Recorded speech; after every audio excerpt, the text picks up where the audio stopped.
আসসালামু আলাইকুম ওয়া রাহমাতুল্লাহি ওয়া বারাকাতুহু।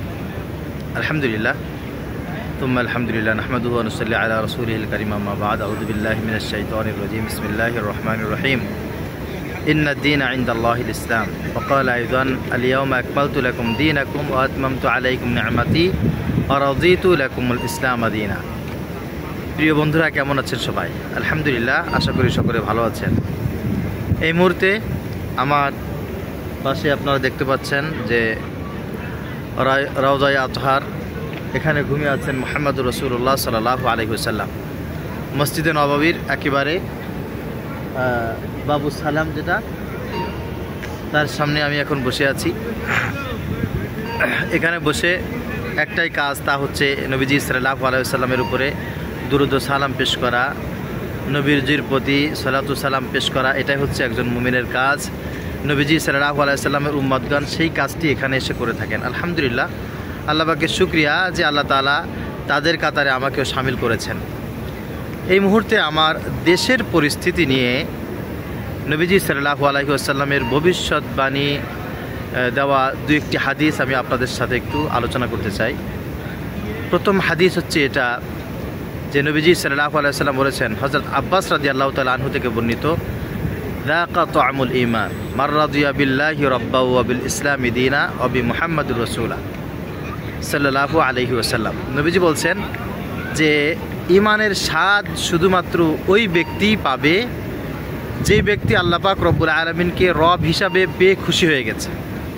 অর্থাৎ রব হিসাবে আল্লাহ তাআলা যেই বিধান আমাদেরকে দিয়েছেন, এই বিধানগুলি যাদের কাছে শ্রেষ্ঠ বিধান হিসাবে পরিগণিত হয়েছে, আল্লাহর বিধান পাওয়ার পর অন্য কোনো বিধান যারা তালাশ করবে না, তারা ঈমানের স্বাদ পাবে।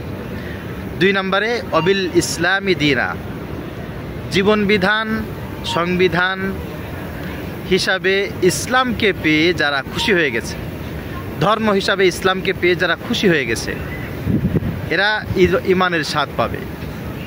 ইসলাম ধর্ম হিসাবে পাওয়ার পর অন্য কোনো ধর্মের প্রতি তার আকৃষ্টতা থাকবে না, তার অন্য কোনো ধর্মের প্রতি সেই আকর্ষণ থাকবে না যে আকর্ষণ ইসলামের প্রতি আছে। নিজেকে মুসলিম বলে পরিচয় দেওয়া, মুসলিম আদর্শ সব ক্ষেত্রে মানা যেই ব্যক্তির সবচাইতে পছন্দের কাজ হবে, ওই ব্যক্তি ঈমানের স্বাদ পাবে। 3 নম্বরে অবি মুহাম্মাদুর রাসূলা, যারা রাসূল হিসাবে, নেতা হিসাবে, আদর্শবান ব্যক্তি হিসাবে নবীজি সাল্লাল্লাহু আলাইহি ওয়াসাল্লামকে পেয়ে যারা খুশি হয়ে গেছে, নবীজি বাদে অন্য কারোর আদর্শের আর প্রয়োজন হয় না। নবীজি সাল্লাল্লাহু আলাইহি ওয়াসাল্লাম যেটা দেখিয়ে দিয়ে গেছেন, ওটাই যাদের পথ, ওটাই যাদের মত, ওই ব্যক্তি শুধুমাত্র ঈমানের স্বাদ পাবে। আমি হাদিসটি কেন বলেছি, আপনারা বর্তমান চলমান যেই পরিস্থিতি চলছে এটার দিকে তাকাইলে বুঝতে পারবেন।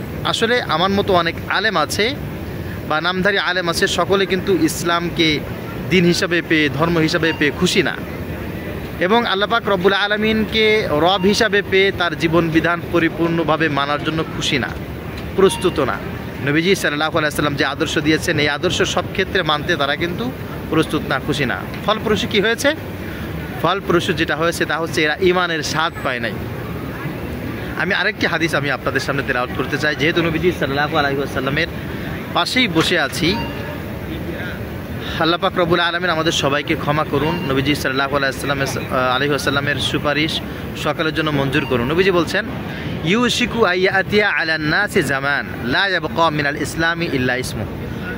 অচিরে এমন একটা সময় আসবে যে সময়টিতে মানুষের কাছে, কিছু সংখ্যক আমার উম্মতের কাছে, লা ইয়াবকা মিনাল ইসলামি ইল্লা ইসমু, ইসলামের নাম ছাড়া আর কোনো কিছু থাকবে না, শুধুমাত্র ইসলাম নামটাই তাদের কাছে থাকবে।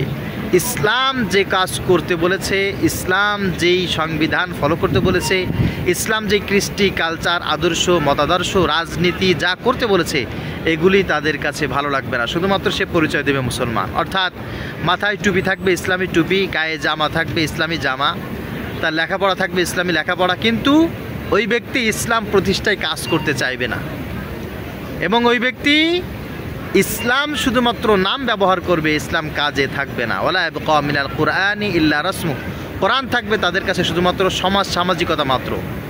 বিভিন্ন কাজের শুরুতে কোরআন তেলাওয়াত করবে, বিভিন্ন বিপদে আপদে মুসিবতে কোরআন তেলাওয়াত করবে। এই কোরআন যে শুধু তেলাওয়াতের জন্য নয়, অবশ্যই তেলাওয়াত করতে হবে, তবে কোরআন দিয়ে যে নিজেকে চালাইতে হবে, পরিবার চালাইতে হবে, রাষ্ট্র চালাইতে হবে, সংসদ ভবন চালাইতে হবে, কোরআন যে এই জন্য আসছে এটা তারা মনে করবে না।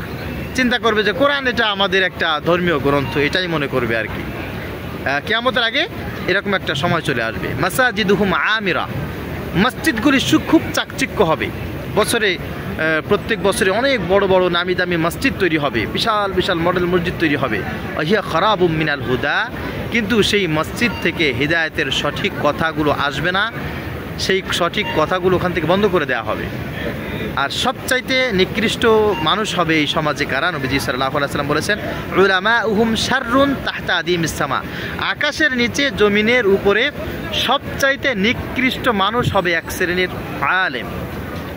মিন ইনদাহুম ফিতনাতুন তাখরুজ ওয়া ফীহিম তাউদ, এই সমাজের সর্বপ্রথম ফিতনাটা তাদের মাধ্যমে ছড়াবে এবং তারা ওই ফিতনার ভিতরে ডুবে জ্বলে পুড়ে সারকার হয়ে যাবে, নষ্ট হয়ে যাবে, ধ্বংস হয়ে যাবে। প্রিয় ভাইরা, দেশের এমন একটা পরিস্থিতি, আলহামদুলিল্লাহ, আল্লাহ পাক রব্বুল আলামিনের শুকরিয়া আদায় করা দরকার যে সকল উলামা ইকরাম এক কাতারে এসে ইসলামকে প্রাধান্য দিয়ে কাজ করছে। কিন্তু দেখা যাচ্ছে যে কিছু সংখ্যক আলেম নামদারি তারা এটাকে পছন্দ করছে না। তার কারণ কি? ওই যে নবীজি সাল্লাল্লাহু আলাইহি ওয়াসাল্লাম যে হাদিস বলেছেন, এই হাদিসের উপরে তারা আমল করছে। এই জমিনে নিকৃষ্ট এক শ্রেণীর আলেম তো থাকতে হবে, যারা জমিনের উপরে আসমানের নিচে সবচাইতে বেশি নিকৃষ্ট। তো তারা এই হাদিসের উপরে আমল করছে আর কি, তারা নিজেদেরকে সবচাইতে বেশি নিকৃষ্ট বলে সাব্যস্ত করেছে। আর তাদের থেকে ফিতনাটা শুরু হবে। তার মানে সব আলেম যখন একত্রিত হয়ে এক জায়গায় দিন প্রতিষ্ঠার জন্য কাজ করছে, তখন কোনো নাস্তিক, জালেম, কাফের, মুশরিক কথা বলতে সাহস করছে না। ঠিক তখন এক শ্রেণীর আলেম তাদের ভূমিকা পালন করে তাদের কথাগুলো এক শ্রেণীর আলেম বলছে। তার মানে ওই আলেমদের থেকে সর্বপ্রথম ফিতনাটা বের হবে এবং সেই আলেমরাই ফিতনার ভিতরে নিমজ্জিত হয়ে যাবে। আমি দেশের ওই সমস্ত নিকৃষ্ট আলেম যারা আছেন, আমি আপনাদেরকে বলছি, এই মুহূর্তে ইসলামী রাজনীতি ছাড়া আপনি কোন বাবার রাজনীতির পিছনে পড়ছেন, কোন স্বামীর রাজনীতির পিছনে পড়ছেন, আপনি যে ভাষায় বাবার প্রশংসা করছেন, আপনি যে ভাষায় তার স্বামীর প্রশংসা করছেন, আমি তো দেখি না সেই ভাষায় আপনি মুহাম্মদুর রাসূলুল্লাহর প্রশংসা করে মুহাম্মদুর রাসূলুল্লাহর আদর্শে প্রতিষ্ঠা করার জন্য সকল উলামা ইকরামের সাথে মিশে আপনি নবীজি সাল্লাল্লাহু আলাইহি ওয়াসাল্লামের আদর্শ বাস্তবায়নের জন্য কথা বলবেন। সুতরাং নিকৃষ্ট মানুষের আচরণ নিকৃষ্ট মানুষের মতোই হয়। এই আলেম যদি আমরা এই মুহূর্তে না দেখতাম, তাহলে আসলে আল্লাহ পাক রব্বুল আলামিন কোন আলেমদেরকে দিয়ে কিছু আলেমদেরকে দিয়ে যে আল্লাহ তাআলা জাহান্নাম উদ্বোধন করবে, এই সমস্ত আলেমদের বক্তৃতা না শুনলে, এই সমস্ত আলেমের চেহারা না দেখলে আমরা বুঝতে পারতাম না। কিছু সংখ্যক আলেমদের জমিনের উপরে সবচাইতে বেশি নিকৃষ্ট থাকবে, এরকম কিছু আলেম না থাকলে আমরা বুঝতে পারতাম না।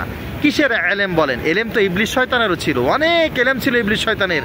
হ্যাঁ, অনেক আকাবিরদের চাইতে বড় আকাবির ছিলেন ইবলিস শয়তান। কই তার এলেম থেকে বাঁচাইতে পারছে? আপনারা বলবেন যে তার কি এলেম কম, আপনারা বলবেন যে তার কি মুরব্বী নাই, আপনারা বলবেন যে তার কি উস্তাদ নাই। ভাই, এলেম তো আসলে ইবলিসেরও ছিল। কেমন এলেম ছিল? তার এলেমের কোনো তুলনা আছে? কিন্তু সে তো নষ্ট হয়ে গেছে ভাই। তা ইবলিস শয়তানের দোসর তো জমিনে কিছু থাকতে হবে। এই জন্য আমি আপনাদের ব্যক্তিগতভাবে আমার বন্ধু যারা আছেন সবাইকে বলবো যে কোনো আলেমকে গালি দেওয়ার দরকার নেই, নাম ধরে বলার দরকার নেই। যে সমস্ত আলেম জাহান্নামে যাবে, যে সমস্ত আলেম নিকৃষ্ট, সবার আগে জাহান্নাম উদ্বোধন করা হবে, যে সমস্ত আলেম সর্বপ্রথম তাদের থেকে ফিতনা ফাসাদ ছড়াবে, হিংসা ছড়াবে এবং তারা সবার আগে গুমরাহির ভিতর নিমজ্জিত হয়ে যাবে, এরকম কিছু আলেম থাকবে। আপনারা এদের কার্যকলাপ দেখে এদেরকে চিনে রাখুন, ভবিষ্যতে চলতে কাজে লাগবে ইনশাআল্লাহ। আল্লাহ তাআলা যেন নবীজি সাল্লাল্লাহু আলাইহি ওয়াসাল্লামের আদর্শবান উত্তরসূরি উম্মাত হিসেবে আমাকে নিজেকেও কবুল করেন, যারা শুনছেন সবাইকে কবুল করেন। আর বিশেষ করে বাংলাদেশে ইসলাম প্রতিষ্ঠার জন্য যারা দৌড়াচ্ছে, যে সকল উলামা ইকরাম ইসলাম প্রতিষ্ঠার জন্য কাজ করছে, দল মত নির্বিশেষে আল্লাহ পাক রব্বুল আলামিন সবাইকে যেন কবুল করেন, আমিন। আসসালামু আলাইকুম ওয়া রাহমাতুল্লাহি ওয়া বারাকাতুহু।